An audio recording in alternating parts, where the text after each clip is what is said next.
passed away and you want us to pray for them, put their names in the chat box and do it before the end, because there's like an hour, minute and a half delay or so. We might miss the names, so put them in there now. So we'll start. Prayer for the spreading of the teachings. By the force of the blessings of the non-fallacious three precious gems, and of the truth of our pure selfless wishes, may the precious Buddhist teachings flourish and spread to the expanse of all areas throughout the length and breadth of the West. For all the people living there, together with their near ones, who have engaged in the teachings and have faith and respect for them, may all conditions adverse to their practice of the pure Dharma be dispelled, and an excellent collection of favorable conditions increase like the waxing moon. And especially for those who work on methods to accomplish the flourishing and spreading of the Victorious One's teachings, which are the source of benefit and happiness, may they never be oppressed by masses of interference and adverse conditions, and may they spontaneously happen just as we have hoped and wished. The Heart Sutra. Thus have I heard once.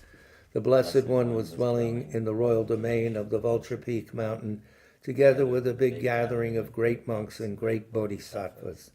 At that time, the Blessed One entered the samadhi which examines the dharmas, called profound illumination, and at the same time noble Avalokiteshvara, the bodhisattva Mahasattva, looking at the profound practice of transcendent knowledge, saw the five skandhas and their natural emptiness. Then, through the inspiration of the Buddha, Venerable Shariputra said to Avalokiteshvara, "How should those noble ones learn who wish to follow the profound practice of transcendent knowledge?" And Avalokiteshvara answered, "Venerable Shariputra, whoever wishes to follow the profound practice of transcendent knowledge should look at it like this, seeing the five skandhas and their natural emptiness. Form is empty. Emptiness itself is form.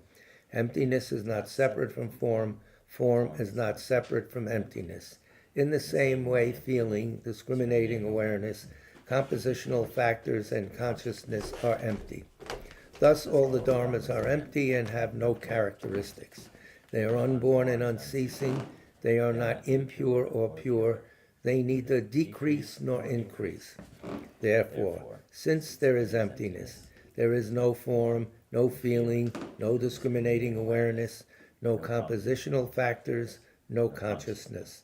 No eye, no ear, no nose, no tongue, no body, no mind, no appearance, no sound, no smell, no taste, no sensation, no objects of mind, no quality of sight, no quality of hearing, no quality of smelling, no quality of tasting, no quality of sensing, no quality of thought, no quality of mind consciousness.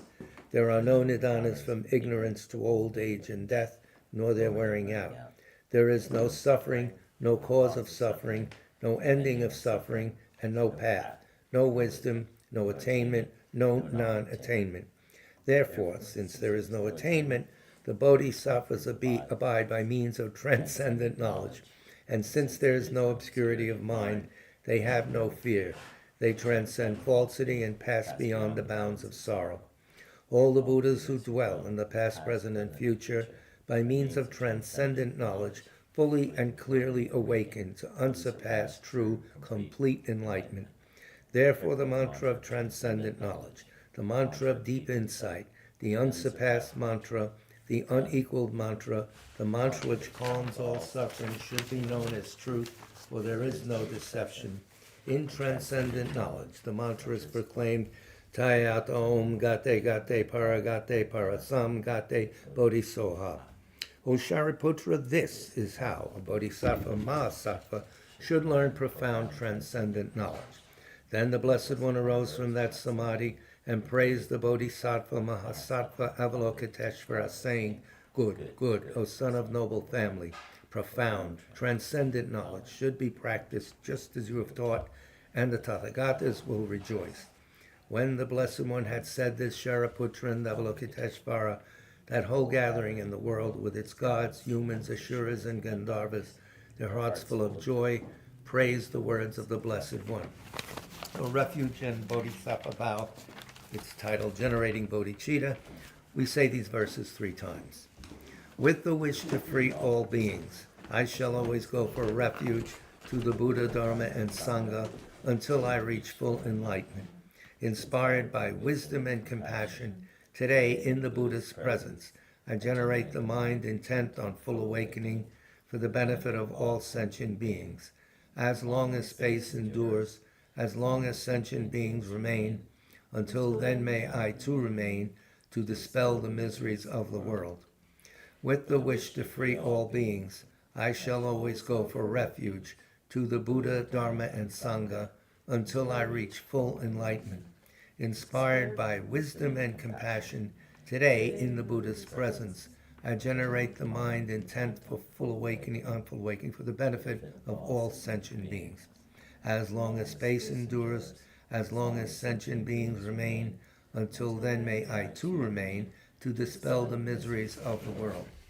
With the wish to free all beings, I shall always go for refuge to the Buddha, Dharma, and Sangha until I reach full enlightenment. Inspired by wisdom and compassion, today in the Buddha's presence, I generate the mind intent on full awakening for the benefit of all sentient beings. As long as space endures, as long as sentient beings remain, until then may I too remain to dispel the miseries of the world. So now, as is our custom, we say one round, 108 if you are counting, of the mantra of Avalokiteshvara, who personifies great compassion. The mantra is Om Mani Padme Hum. We'll do one round. Om Mani Padme Hum. Om Mani Padme Hum. Om Mani Padme Hum.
Om Mani Padme Hum.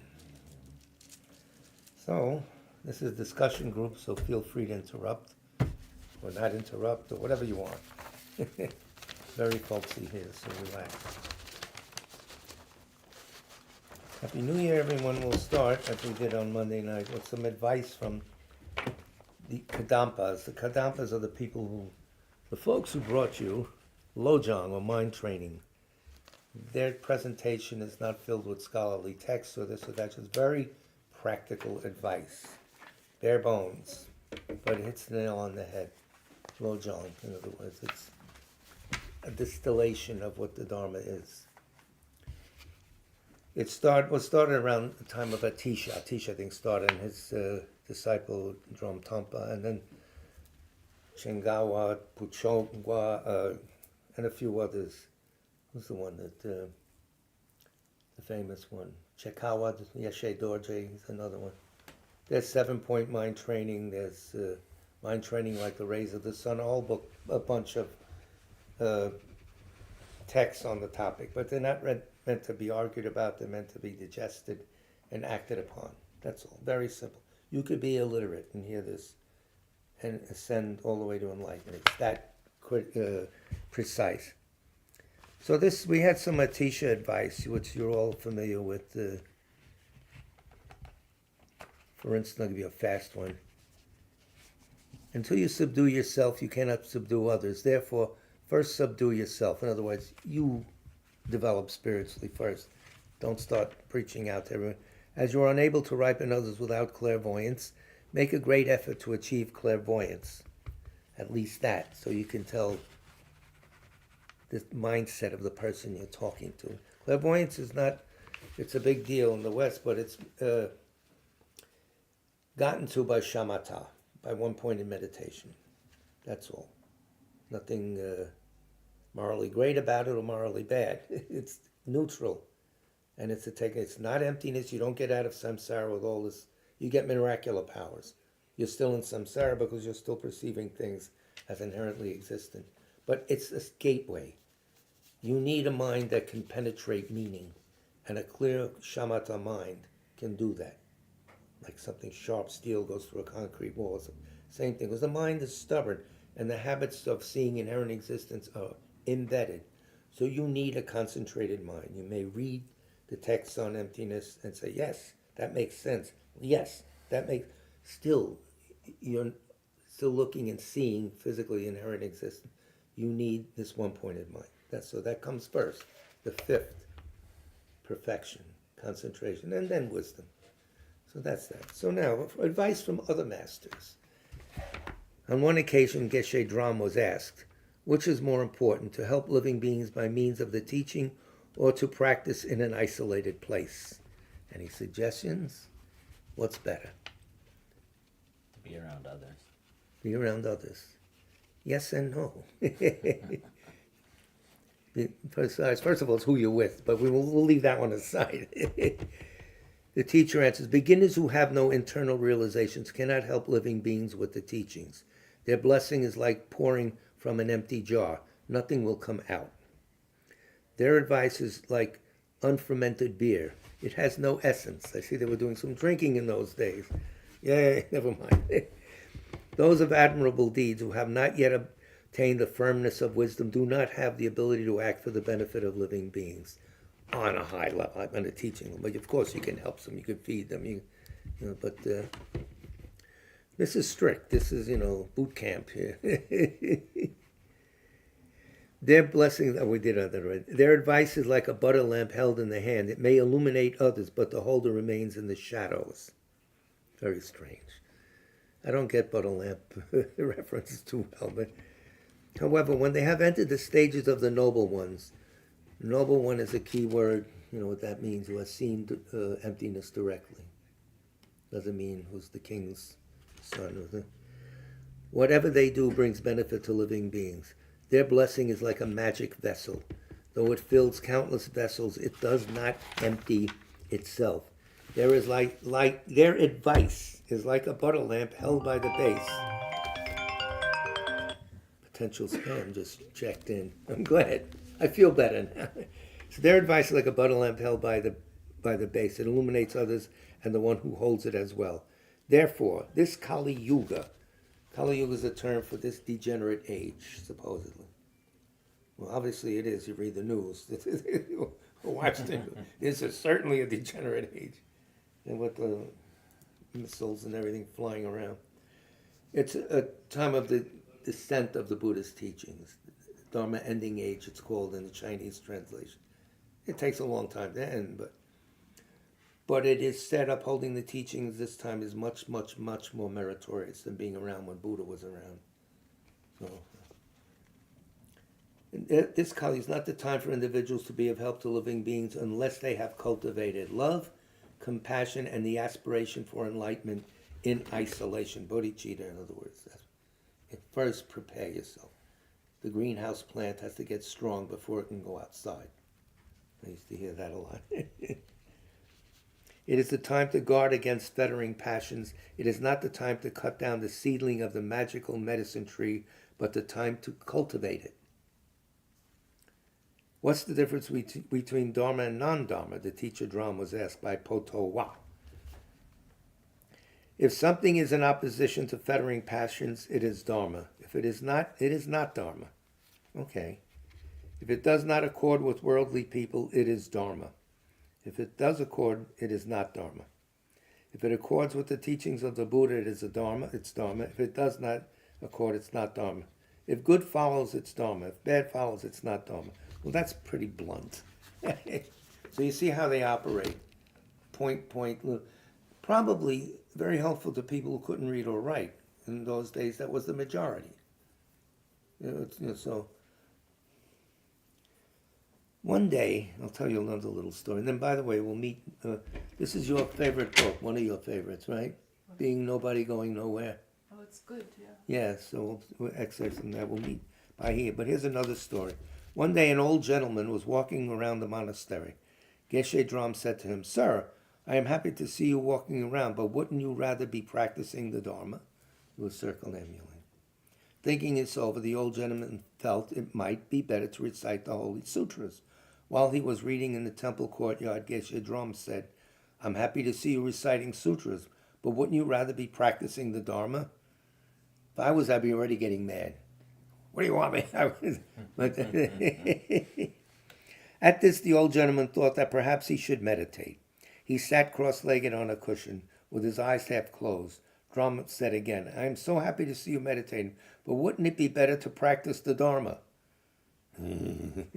By now he's probably, now totally confused, the old gentleman asked, "Geshe-la, please tell me what I should do to practice the Dharma." Dram replied, "Renounce attraction to this life. Renounce it now. For if you do not renounce attraction to this life, whatever you do will not be the practice of the Dharma, as you have not passed beyond worldly concerns." And this goes directly to us. That doesn't mean we live in a cave and we don't eat this. Are we attached to all these outer things at the highest level instead of something above it, which is, eternal happiness? Once you have renounced this life's habitual thoughts, key, the work is done mentally, and are no longer distracted by worldly concerns, whatever you do will advance you on the path of liberation. So this is an internal thing. Of course, you shouldn't be living an elaborate lifestyle, etc., and going crazy, but basically, in your mind, you have to stop going after these things as the ultimate refuge. Oh, if I only had this, if I only had that, blah, blah, blah, blah. We do this all the time. If I only had flourless chocolate cake from the able baker, things would be much better. Nothing wrong with it. You got to transform it, transmute it mentally. So, Geshe Patel was asked, another one, we'll give one more story before. Geshe Patel was asked by a lay disciple, to actually practice the Dharma, what is most important? Okay, he said, the most important thing is the meditation on impermanence. Meditate on impermanence. Now, these are situationally given teachings. This guy's a beginner. That's where you start. I mean, if someone is a very high level bodhisattva asked the question, he'd probably say something else. But remember, all these teachings, all of Buddha's teachings are situationally specific to the mindset of the audience. And that's why there's contradiction sometimes. Meditate on impermanence, the imminence of death. It will cause you to begin practicing the Dharma. This will create conditions impelling you to do virtuous work, which will then assist you in realizing the equality of all things in their nature of existence. Meditation on impermanence will also cause you to decide to renounce the enjoyments of this life, which will create the conditions for ridding yourself of all worldly desires and thus assist you to enter the path of nirvana. When you have meditated on impermanence and have gained some understanding, you will seek the Dharma automatically. You induce things in Buddhism. You don't try and grab it. Create the causes and conditions that immediately impel you to that goal. That's all. Otherwise, you're going nuts. It's like judo. You use the energy that's there and twist it.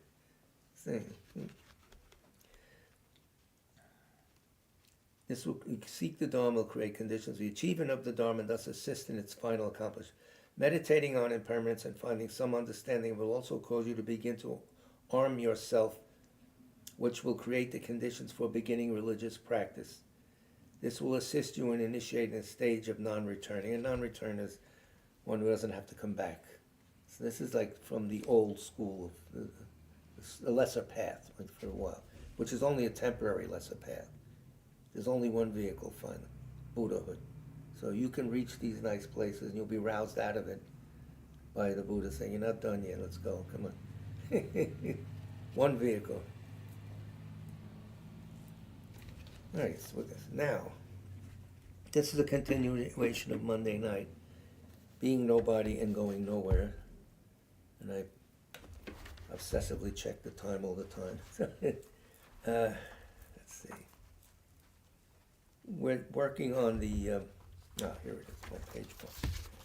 The Discourse on Loving Kindness, which we talked about Monday night. I don't know if you saw it. It's on the web if you want to watch it.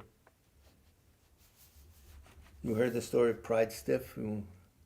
Monday, you didn't listen, so we did that one. We'll do another story tonight. So he was too proud to prostrate, so he asked the Buddha, I can't prostrate, really, my followers.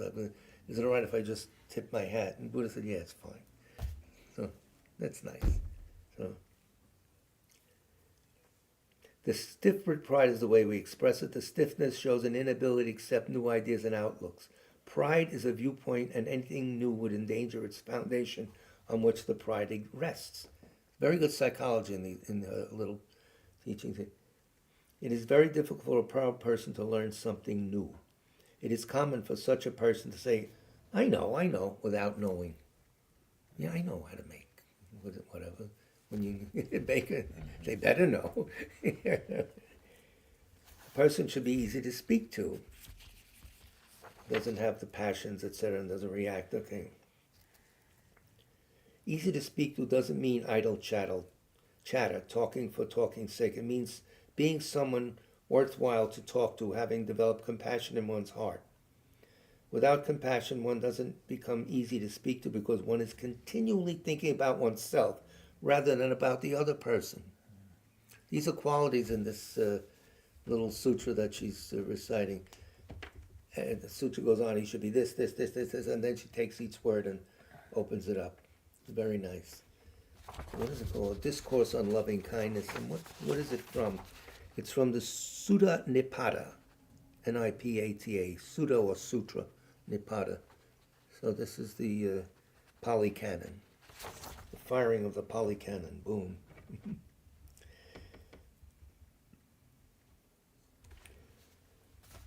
This is page 101. I'm skipping around. The next condition, a person should be mild. What's the ideal practice? Should be mild. What do they mean by mild? Now, this word came through a lot of languages and translated. So Pali, Sanskrit, Tibetan, now English. Okay. Mild is the opposite of aggressive. Okay, we got it. That's what a person should be. A mild person has cultivated their heart to the extent where they see the fault in themselves rather than the fault in others. Seeing the fault in oneself has benefit. It's a benefit to you, right? I would think, because one can do something about it. A lot of times you can't do something about anybody else's faults because that's the way they are.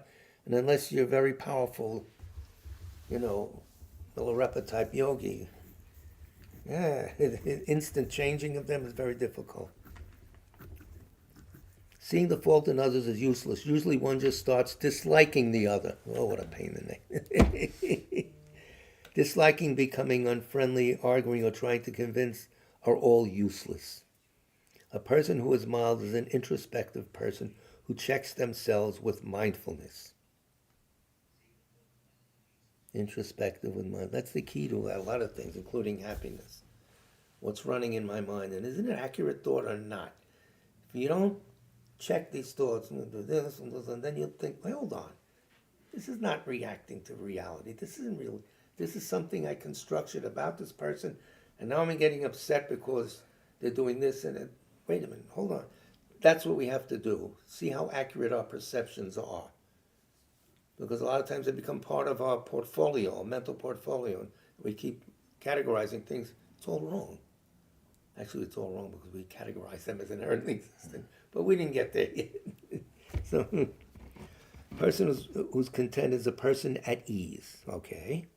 We need to be contented with our situation, our associates, our income, our looks, and our knowledge. That covers a lot. It doesn't mean we become complacent. Now, this is very good psychology here. The next paragraph or two. Contentment and complacency are not identical.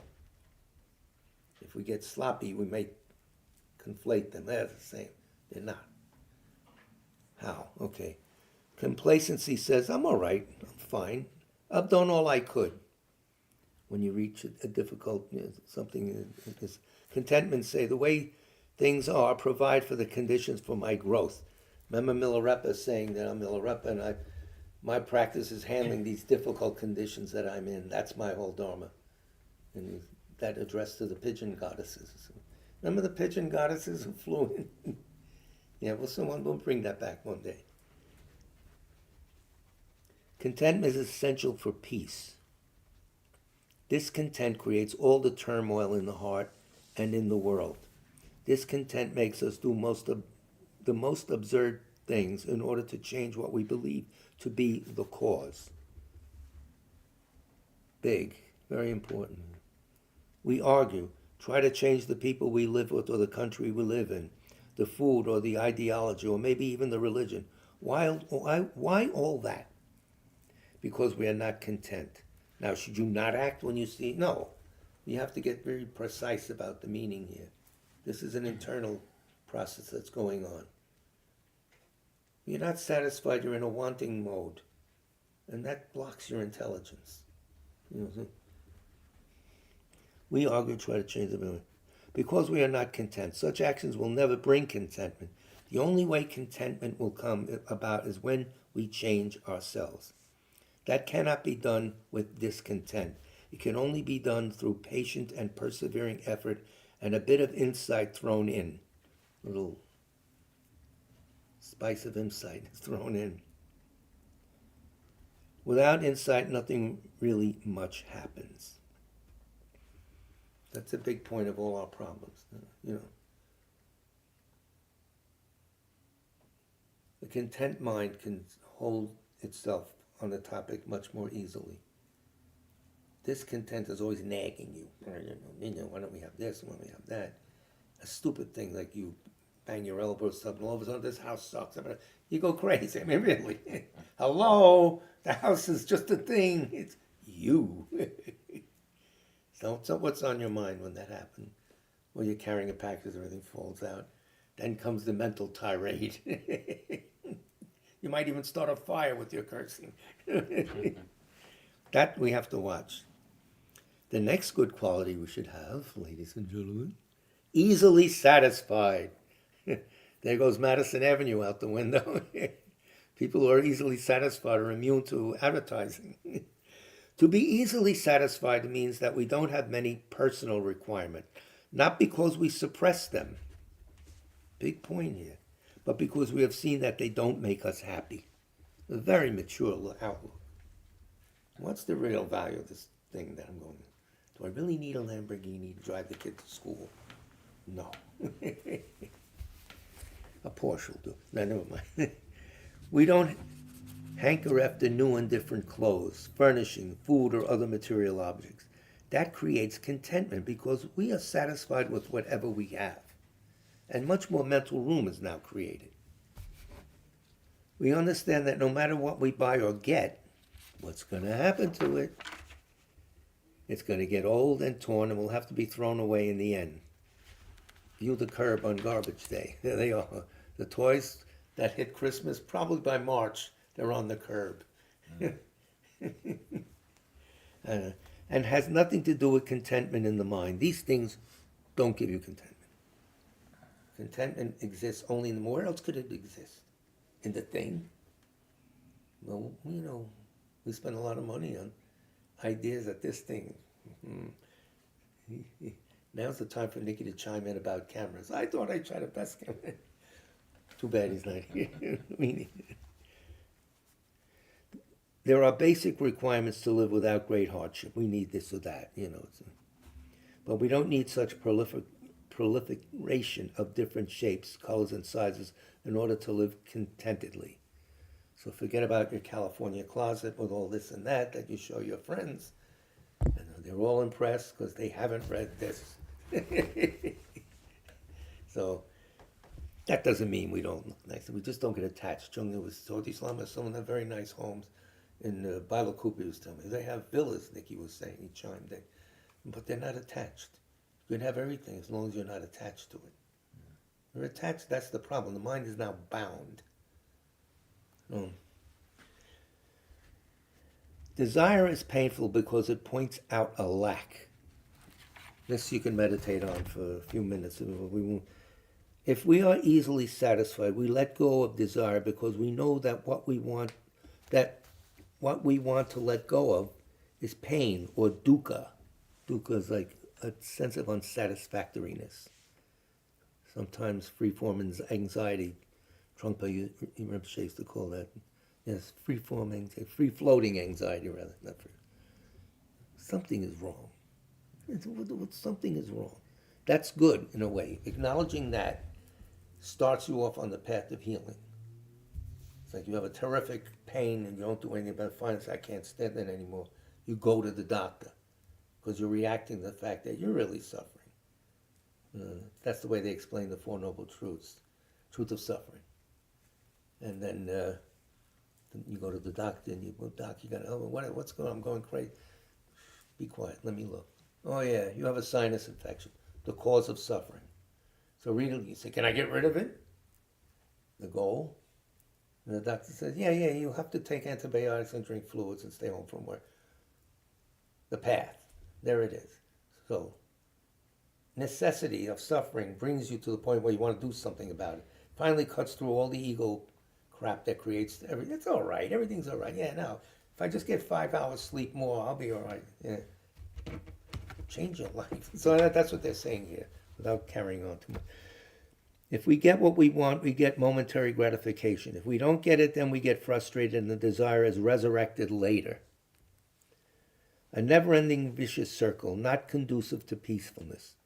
Before there can be an idea of true lovingness, we have to let go of some desires, so that the ego is not always at the center of all our thinking. So she's describing a person who naturally flows with loving kindness. It's not you sit down, I'm going to be loving kindness with him, to that. You take care of the mind itself, and it naturally goes to that point where it doesn't have to be told mechanically, oh, I should love this person, my mother. No, it's just natural. It flows out because you created room. You got rid of all this other junk that's causing problems. And that's it. It's natural. It's the way you were made to be, supposedly. Don't tell the politicians. Should tell them.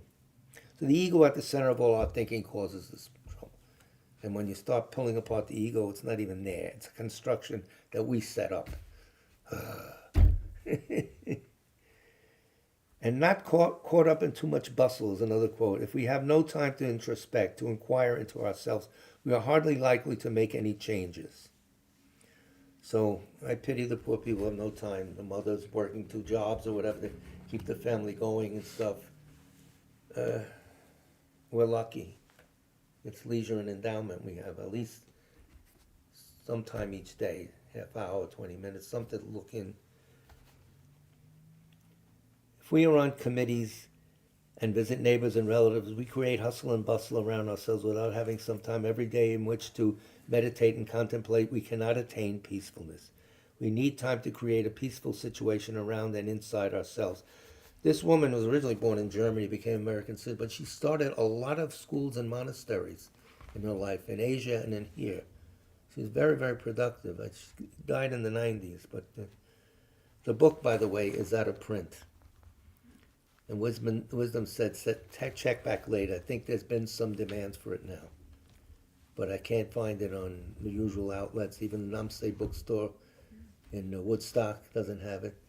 So I haven't tried the Strand yet. So if you go down the basement, the Strand with the Buddhist books on, you might dig it out. But let's see if Wisdom takes up the flag. Frugal in one's ways. Frugality is a virtue. It connotes respect for the work done by someone and respect for their efforts. We don't just throw away their creation, the first sign of deterioration. In other words, something that looks a little old, keep it. And Nikki gives that story of he was going to throw out a cup that was chipped. And then when he first got to the monastery, well, what are you doing that for? It's still useful. What's wrong with you? Nobody's impressed by an unchipped cup here. You know, it's not a China service at the Waldorf or something, the China tea service. So they have that naturally ingrown character in these monks. Do what you have, do without, or do what you got. That's it. Chipped cup, big deal. Sometimes you see little torn robes and something.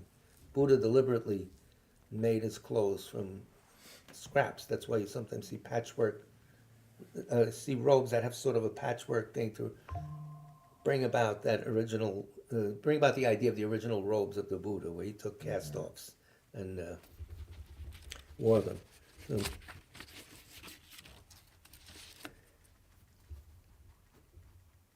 being satisfied with little and not trying to always have the best. That she said. There's usually something better yet available. There's always a bigger TV, a larger refrigerator, a newer car, and a bigger house, not to mention all the other possibilities. There is no end to them. To use our life to attain them is a waste of time, a waste of a good human life. You got to have something, but that's it. That's what I got. I had a Subaru was several years old, but it worked. Thank you. Because who are you impressing? Some other idiot that's ego-bound? I see. Just keep it going. Keep doing it. Frugality means that we can be satisfied with as little as possible, not trying for as much as possible. There is a limit to how little we can get away with. True, but there is no limit to how much we can desire. You got to have certain basics. You got to eat so much, wear certain clothes.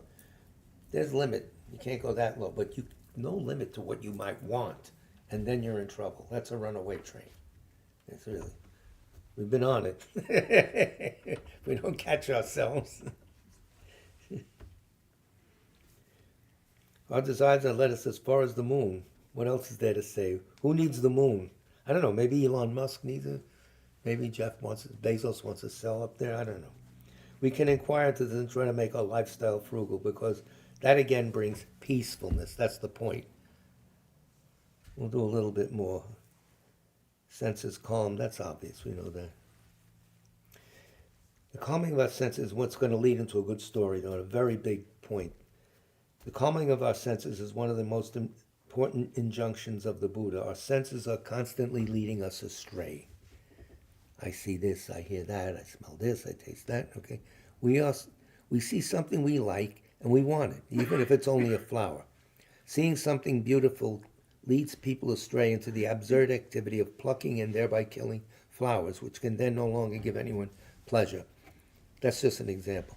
Getting into the real nitty-gritty of it now. By being aware, we can learn to realize that hearing is just hearing. Seeing is just seeing. This is like a precept spoken by Buddha. Hearing is only sound. Seeing is only sight. The mind creates all ideas around our sense contacts, such as, this is beautiful, I want it. This is ugly, I don't ever want to see or hear it again. The dog's barking. It's only the dog barking. Don't add to it. That's the owner. He doesn't care. Blah, blah, blah, blah. You add these things. And that's like that. Because unless we start watching our mind and slowing it down. And then we run with that. That's reality. Yes, the dog is barking because he hates me. No, it doesn't. You know. Alan Wallace is a story of he was trying to meditate in Pasadena, which is a very quiet place. I mean, it's so quiet, dying is redundant. It's like all of it. And he said, well, this kid up and down the sidewalk with his tricycle was annoying me. And he called his teacher. The teacher said, just listen, it's only a sound. Don't add. He's not annoying you. He's just playing like a kid plays. And get used to that. So now the story. We'll get the story about here in a second. Our senses are in constant touch with the world. We don't want to be blind and deaf and have no sense of taste or touch. Life would be extremely difficult in such a case. But the senses create a world of illusion for us. This is really heavy. Because they're saying when they teach emptiness, we see inherent existence, we think that's there. Our senses are fooled. It's false data coming in. A Buddha can see both, what everybody else sees inherent, and also see the reality behind that, the interconnectedness of everything, and things don't seem as solid and separate. That's a big thing. So the senses create illusion for us. They are magicians because upon contact they immediately induce the mind to create the repercussions. An untrained mind will do that. Puts an interpretation on it, that's reality, and it's wrong, and we suffer. It means guiding our sense doors so that while being aware of sights and sounds and touch and smell, we neither crave nor reject them. Seeing is seeing, smelling is smelling. It's a discipline we have to create. This is difficult to do, but a very important aspect of leaving suffering behind. In the Buddhist time, there was a religious teacher of many years standing called Bahia, like the part of Brazil, Bahia. I think it's a province in Brazil. It was a John Coltrane record, I think, Bahia. Remember that? I think so, Yeah. Having been a devout and respected teacher for many years, he had gotten the idea that he was enlightened. For a long time, he had had any strong desires or any anger. One night, a deva, a god, a deity, appeared to him. The deva said, Bahia, you're not enlightened. What? You don't even know the way to enlightenment. Bahia got quite upset at that and said, what? I don't know the way to enlightenment? Well, who does? Tell me. Quickly, tell me. The deva replied, the Buddha knows the way to enlightenment. Go and see him. Bahia inquired where the Buddha was. The deva explained, and in the middle of the night, Bahia got up and started walking to find the Buddha. He arrived in the morning, found the house where the Buddha was staying, but the people said, we're sorry. You can't ask the Buddha anything right now. He's gone on alms round. Bahia said, I'll go and find them. The people said, no, don't go. He doesn't answer questions when he's on alms round. But Bahia was not to be deterred. He was very anxious to find out how to become enlightened. Well, at least he wanted. He ran after the Buddha and found him in the street walking on alms round. He prostrated and said, Sir, I want to ask you a question. The Buddha said, Bahia, you've come at the wrong time. Bahia asked again, and again he got the answer, you've come at the wrong time. Then he asked the third time, and the Buddha said, all right, Bahia. This has a lot of repercussions in today's behavior with a Lama. What do you want to know? Bahia said, I want to know how to become enlightened. The Buddha replied thus, to you, Bahia, the seen is only the seen. The heard is only the heard. The cognized is only the cognized. Bahia thanked him and walked away. In the afternoon, when the Buddha was walking with the monks, they found Bahia dead on the sidewalk.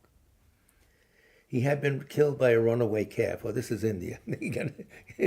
Here would have been something else. Maybe a bike in the city. The Buddha said, Bahia became enlightened before his death. Bahia had been practicing for 30 years and truly in other lives before that and could immediately understand what the Buddha meant with the instruction he gave. When we see something, there is only seeing. But we usually invent a story about the person or object, and thereby either desire or dislike arises. We create a story. The same goes for all our other senses, including cognizing, the thinking process. All sense contexts are karmically neutral, including the thinking process. Unless we start liking, desiring, disliking, or rejecting, Bahia understood this. So that's very deep and very simple to remember. So it's an excellent book, this little thing. I'll try and find and see if we can convince them to reprint it or whatever. It's popular too. I hear mention of this from when you listen to talks on YouTube, so people quote it. Who's the author? Ayya, Ayya, Khema, Khema. She was born in Berlin, so that's not a German. I think it's a Pali name. You know, she studied in Sri Lanka. Her biography is born in Germany, educated in Scotland and China, and later become a United States citizen. Ordained a Buddhist nun in Sri Lanka in 1979, and in 1982 established Papaduwa Nuns Island in southern Sri Lanka as a training center for Buddhist nuns and other women of all nationalities wishing to lead a contemplative life. So Nuns Island is her project. You ever heard of it? This is an old book. I mean, it's published in England. And it has the Tibet's in a library card from Broadway. So goes back to the 80s. Death. We're working our way through the Dalai Lama's book on dying. It's called Advice on Dying and Living a Better Life. And it leads with the quote, I mention this all the time, everyone dies, but nobody's dead. So that's a cheerful little way. So it's in format, it's a commentary on the prayer of the first 17-verse prayer by the Panchen Lama Losang Yeshe, I think. No, let me see. Losang Chiki Jalsen. I think he's the third one. I don't know. Anyway, he's the one that wrote the Guru Puja, etc. So we had reached to the 4th and 5th stanza. There it is, right there. And the stanza that this is a commentary on, stanza 8, here we are up there. May we generate a powerful mind of virtue when the elements earth, water, fire, and wind dissolve in stages. Why is the death process important? And why do we study it? Because it's a way to become enlightened either at the time of dying, in the body, or at the time of being reborn. Moreover, what happens? The gross mind slowly dissolves as the different elements stop empowering it, and more subtle minds come up. At a certain point, your jealousy is gone, your desire is gone. Automatically, all the things you worked for suddenly go. The more subtle minds don't carry those thoughts, don't carry those impulses, don't carry that energy, all the way down to the clear light. So there's 8 stages of dissolution. 4 are fairly gross. People can see them who are watching the person dying. They're outer signs. Then the 4 inner signs nobody sees except the person dying. The breath is stopped. Everybody thinks the guy's dead already or the woman's dead. No, there's 4 more steps to go till the subtlest mind, clear light goes. Now, we all went through this. We probably didn't recognize it because our minds weren't strong enough, slowed down enough. It went like that. And relying on our karma, we showed up here. I don't know. We weren't pre-addressed. Well, we are by our karma. So it's very good to do nice things and dedicate them. And Rinpoche always said, think of compassion before you die. Never fails. You can do the sadhana, which is a rehearsal of death, intermediate state and rebirth. If you're very good, it works. If you're not, well, compassion never fails, he says. May I be born in a place where I'm useful to others. That's it. Your last gross thought, because then, unless you're a yogi, you're flowing with the process. So instead, may we generate a powerful mind of virtue. When the elements earth, water, fire, and wind dissolve in stages, and physical strength is lost, mouth and nose dry and pucker, warmth withdraws, breaths are gasp, and rattling sounds emerge. So His Holiness comment starts now. The first 7 stanzas are presented in accordance with both forms of Buddhist doctrine, Sutra and Tantra. The latter involves a special practice that calls for imagining yourself here and now as a fully compassionate and wise being with the physical form of a Buddha. This is Tantra. Tantra takes over now. From the 8th stanza on, the presentation is mainly of Tantra practices, specifically from the class of highest Yoga Tantra, Anuttara Yoga Tantra. Okay? So 8 through 17 is out of the realm of Sutra discussion. It's now Tantra. The description of death in terms of the gradual dissolution of body and mind and of the 4 elements is unique to highest Yoga Tantra. After conception, a process of formation proceeds from subtler to grosser, but at death there is a dissolution from grosser to subtler. That gives us a good layout. All right. Mm-hmm. The phenomena that dissolves consists of the 4 elements: earth, which is the hard substances of the body, the bones, etc. Water, fluids. Fire, the heat of the body. And wind, the energy or the movement. The energy of the lung, they call it, of chi or prana, blah, blah, the same thing. The light in weight and moving. It's light and it's moving. That's how they describe it definition-wise. Whether you live out your full lifespan or not, The process of death involves many phases. In a sudden death, you pass through these phases very quickly, with little chance of knowing them. For those who die more gradually, it is possible to recognize and make use of these different stages. Portents of death, such as a change in the way the breath moves in the nostrils, dreams, and physical signs, can occur even many years before actual death, though for ordinary person, these usually occur within a year or two before dying. Portents of death include becoming disgusted with your surroundings.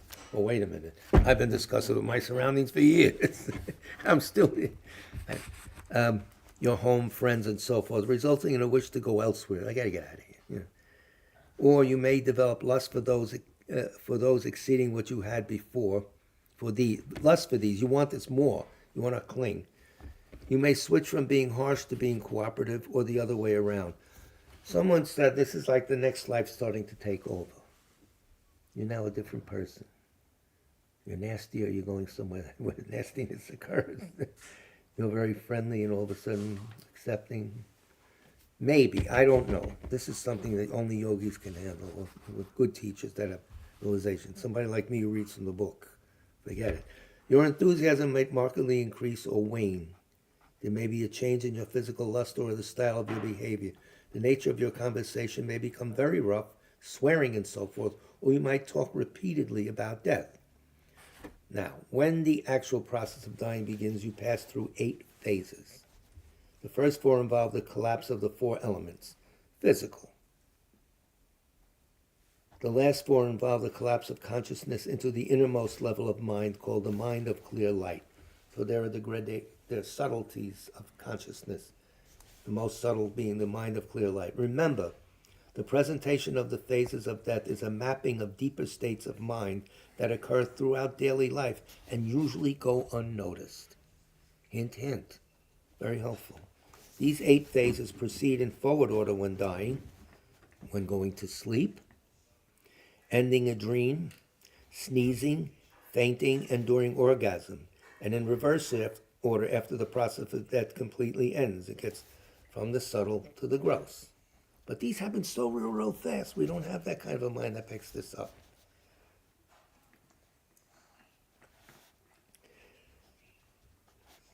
As well as when waking up from sleep, when beginning a dream, and when sneezing, fainting, and orgasm end. That's the rebirth. So there's, what's the word?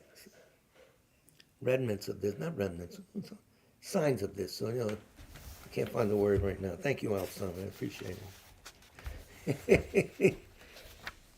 So the 8 stages you want to go to. Here's what you're going to see when you're dying. 1, 2, 3, 4, 5, 6, 7, 8. The first one, things have a mirage appearance. And it's starting to look a little unreal here. Then you see smoke, smoky atmosphere, smoky tavern, whatever. Fireflies sometimes when you clear wood in a fireplace, little sparks come up, something like that. The flame of a lamp, a sputtering, like the disco thing that goes on and off, that kind of light, you know, boom, boom. You see that. Those are the first 4. And there's later on he'll describe, actually he doesn't, but this book does. And this is like a perfect manual you have to have with you. This goes through a clinical text of what's going to happen, what you hear, what you see when you're dying and everything. This is invaluable.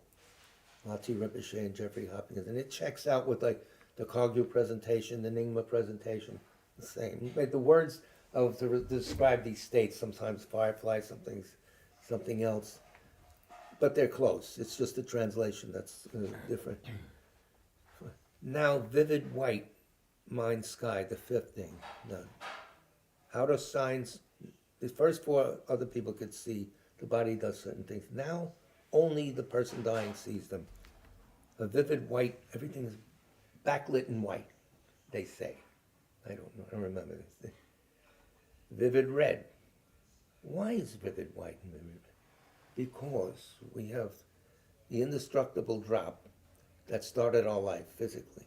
It's here. It's made of the red and white constituents. The white constituent from our male father, and the red from the mother. These things now are sitting here and here, right? they start to descend. When it reaches, the white one reaches the indestructible, the center, the heart center, we'll call it the heart center. Everything seems white. Up comes the red from the bottom, ascending. When that reaches everything, you have a vivid red orange mind sky, they're calling it here. This is the translators going crazy. So radiant white, radiant red, they collapse. And then it's black. So it's vivid black mind sky, sometimes called black near attainment, and then clear light. The subtlest mind leaves, goes to the next place where it's going to be reborn. Remember, the subtle mind, the consciousness, and energy are always riding together. So not only subtle consciousness, but subtle energy descends and takes off. So good luck. You're on your way. We'll keep on this now. We'll do a lot from this book. This book is very good. When he comes out, I think we have copies here. Otherwise, I'll find some. So Darren gave me some names. We're saying the three. Renee Nicole Good, killed by ICE, 80 years, and the 80-plus victims in Venezuela. We're praying for them to be reborn without making any political stance here, because everyone's the same. No politics in certain realms and certain life places, so...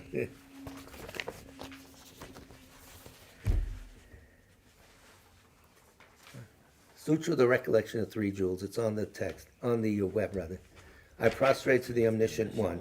Thus the Buddha, Bhagavat, Tathagata, Arahat, Samyak Sang Buddha, the learned and virtuous one, the Sugata, the knower of the world, the charioteer and tamer of beings, the unsurpassable one, the teacher of devas and humans is the Buddha Bhagavat. The Tathagata is in accord with all merit. He does not waste the roots of virtue. He is completely ornamented with all patience. He is the basis of the treasures of merit. He is adorned with the minor marks.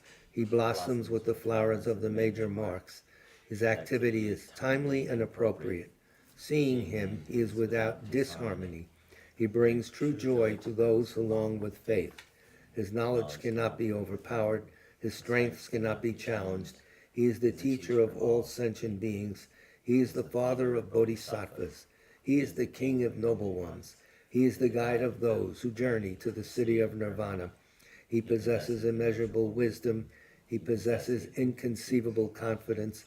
His speech is completely pure. His melody is pleasing. One never has enough of seeing him. His form is incomparable. He's not stained by the realm of desire.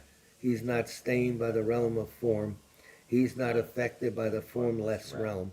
He is completely liberated from suffering. He is completely and utterly liberated from the skandhas. He is not possessed with dhatus. His ayatanas are controlled. He has completely cut the knots. He is completely liberated from extreme torment. He is liberated from craving. He has crossed over the river. He is perfected in all the wisdoms. He abides in the wisdom of the Buddha Bhagavats who arise in the past, present, and future. He does not abide in nirvana. He abides in the ultimate perfection. He dwells on the bhumi where he sees all sentient beings. All these are the perfect virtues of the greatness of the Buddha Bhagavat. The Holy Dharma is good at the beginning, good in the middle, and good at the end. Its meaning is excellent. Its words are excellent. It is uncorrupted. It is completely perfect and completely pure. It completely purifies. The Bhagavat teaches the Dharma well. It brings complete vision. It is free from sickness. It is always timely. It directs one further. Seeing it fulfills one's purpose. It brings discriminating insight for the wise. The Dharma, which is taught by the Bhagavat, is revealed properly in the Vinaya. It is renunciation. It causes one to arrive at perfect enlightenment. It is without contradiction. It is pithy. It is trustworthy and puts an end to the journey. As for the Sangha of the great Jnana, they enter completely, they enter insightfully, they enter straightforwardly, they enter harmoniously. They are worthy of veneration with joined palms. They are worthy of receiving prostration. They are a field of glorious merit. They are completely capable of receiving all gifts. They are an object of generosity. They are a great object of complete generosity. The protector who possesses great kindness, the omniscient teacher, the basis of oceans of merit and virtue, I prostrate to the Tathagata. Pure, the cause of freedom from passion, virtuous, liberating from the lower realms. This alone is the supreme ultimate truth. I prostrate to the Dharma, which is peace. Having been liberated, they show the path to liberation. They are fully dedicated to the disciplines. They are a holy field of merit and possess virtue. I prostrate to the Sangha. I prostrate to the Buddha, the leader. I prostrate to the Dharma, the protector. I prostrate to the Sangha, the community. I prostrate respectfully and always to these three. The Buddha's virtues are inconceivable. The Dharma's virtues are inconceivable. The Sangha's virtues are inconceivable. Having faith in these inconceivables, therefore the fruitions are inconceivable.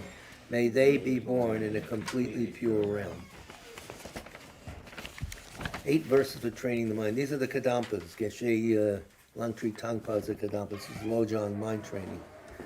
With the determination to accomplish the highest welfare of all sentient beings who surpass even a wish-granting jewel, I will learn to hold them supremely dear. Come on in. Whenever I associate with others, I will learn to think of myself as the lowest amongst all and respectfully hold others to be supreme from the very depths of my heart. In all actions, I will learn to search into my mind, and as soon as a disturbing emotion arises, endangering myself and others, I will firmly face and avert it. I will learn to cherish ill-natured beings and those oppressed by strong misdeeds and sufferings, as if I had found the precious treasure difficult to find. When others out of jealousy treat me badly, with abuse, slander, and so on, I will learn to take all loss and offer the victory to them. When the one whom I have benefited with great hope unreasonably hurts me very badly, I will learn to view that person as an excellent spiritual guide. In short, I will learn to offer to everyone without exception all help and happiness directly and indirectly, and respectfully take upon myself all harm and suffering of my mothers. I will learn to keep all these practices undefiled by the stains of the 8 worldly concerns, and by understanding all phenomena as like illusions, be released from the bondage of attachment. So our final prayer is prayer for the swift return of Rato Chungla Rinpoche, who's right here, written by His Holiness. Exalted wisdom of all victors gathered in a drop, sole refuge manifest in the form of the one wearing saffron robes, Guru Lozang Tubuang Doje Chang. Please bear witness here today that our prayers may be fulfilled. We beseech the great torch of doctrine, accomplishing from long ago the vast waves of aspirational prayers, Lord of speech of the Victor Lozang's teachings, spreading them to the ends of the earth by means of explanation and practice. Though holding the commitment, I will invite all beings to be my guests in unsurpassed great awakening, yet you have withdrawn the activities of the form body that serves the welfare of others. Is that worthy of the supreme among beings, the Bodhisattvas? Though impossible for you till cyclic existence's end, to abandon your commitment to liberate all beings, we beseech the new son of Nirmanakaya to swiftly return to the realm of, from the realm of Dharmakaya, brought forth by Bodhicitta, drawn by 7 steeds. Having reached the far limits of scholarship, religious life, and goodness, please come swiftly as an unrivaled supreme emanation, full holder of the sage's teachings and wish-fulfilling wheel, return as the glory of Lozang Tempe, magnificent truth of the 3 precious jewels, Mahakala, Karmayama, and Sri Mata Devi, and the oceans of Dharma protectors, may you spontaneously fulfill our wish, the swift blossoming of the reincarnation's fresh moonlight face. I could never be an auctioneer. This concludes tonight's presentation. Our next Dharma events that are Saturday the 10th, 1 o'clock here, the White Terrace Sadhana, lasts about 40 minutes, and then we have a nice buffet lunch laid out for you, and you can hang around, go upstairs, go to sleep, whatever you want. And then the following Monday night, as usual on Monday night, at 151 West 30th Street, third floor. We have the continuation of the Dharma talk, and next Wednesday night, right back here in South Orange, for the next Dharma talk. So thank you for your patient listening. Big love to all of you.